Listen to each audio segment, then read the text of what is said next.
Hello, this is Professor Hazara, and this is just one of four videos on the very basics of revenue recognition. They're not intended to replace the reading of the chapter, but I've tried to make the videos so that they give you a foundation for understanding revenue recognition and for reviewing the chapter. And so there's going to be four videos. This first one is going to be on the basics of revenue recognition. Then we're going to go through the process, and then something called variable consideration. And finally, the hardest topic is going to be the accounting for construction contracts, which you should know. And we're going to go over it in some detail because I'd love to run simulations of that topic on the CPA exam.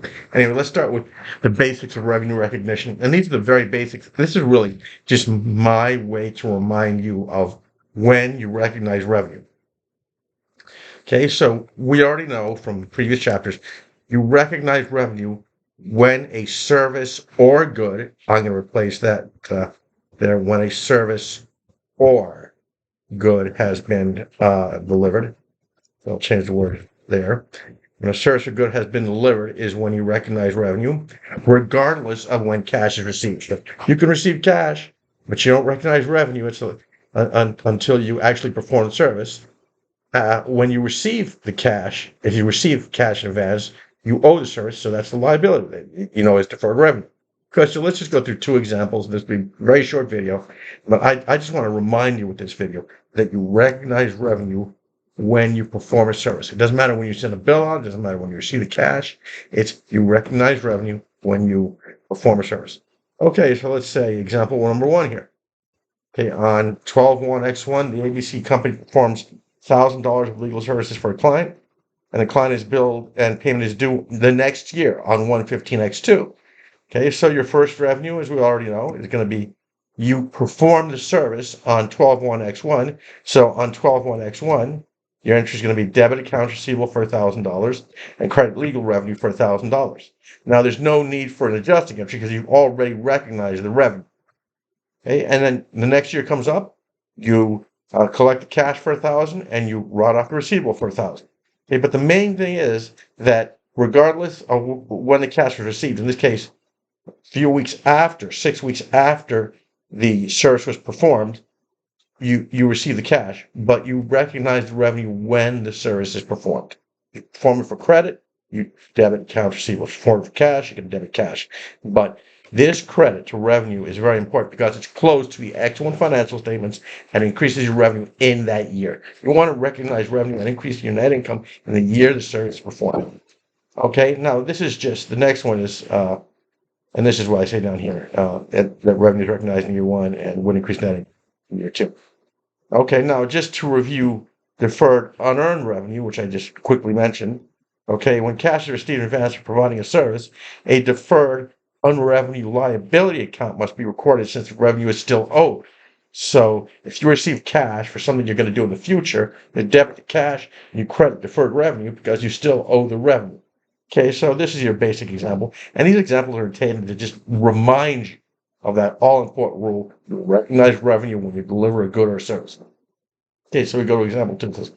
On 11/1/X1, the ABC company receives $18,000 for consulting services to be performed over the next year. So they're receiving $18,000 for consulting services to perform over the next year. Now the monthly rate of this is going to be $18,000. So $18,000. So it's going to be $18,000. It's going to be divided by 12 months since this revenue is recognized over the period of 1 year. So we're going to divide that 18 by 12 months here. So by 18,000 by 12, and that is going to be months. Okay, so the amount of revenue that we're going to recognize is 18,000 divided by 12, or $1,500 of revenue per month. So this is monthly, that 15,000 is monthly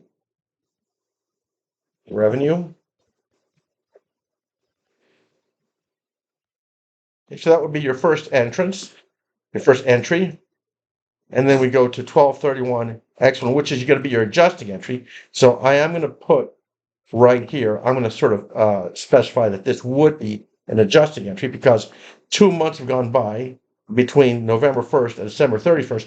2 months have gone by, so you've got to recognize 2 months of the revenue that you entered into a contract for on November 1st. So this would be your 12/31 X1, and this is going to be an adjusting entry.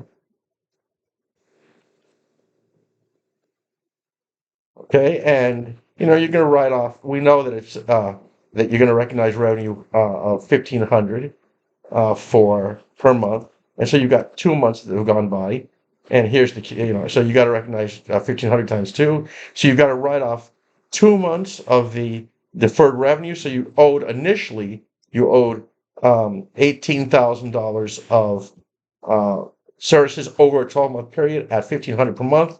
2 months gone by, so now you've got to reduce that liability by 2 months at $1,500 per month, and you've got to recognize consulting revenue for 3,000. Once again, the revenue, the adjusting entry, enables you to recognize revenue in the period the services were performed. In this case, it's this amount right here, the $3,000 right there. It's recognized in X1 when the services are performed. Now that leaves you with 13 months left. Okay, so we've got 13 months left, and so we go into the next year. Excuse me, you've got 12 months left. What am I saying? You've got 12 months left. Okay, so you've got in the next year, when the contract is up, remember this is a 1-year contract, so we're into the next year, 12/1 X2, you've got to write off the remaining 10 months of revenue, which is 1,500 per month times 10 months, and then you're going to recognize revenue of 15,000. So the nice thing about the adjusting entry is that it allowed you to recognize 2 months of revenue in X1, which is when you perform service and when you want your income to increase, and then the remaining 10 months, you just wrote off the liability and recognized revenue over the 10 months in the next year in X2 as you perform the service. So, I'm just trying to, these two are very basic examples.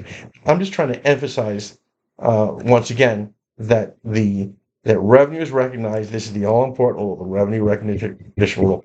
Revenue is recognized when a good or service has been delivered, regardless of when cash is received. I should have put there, regardless of whether you send a bill out or not. Sending a bill out doesn't mean anything unless you have performed a service. Thanks, and I'll put this video up and go on to the next video.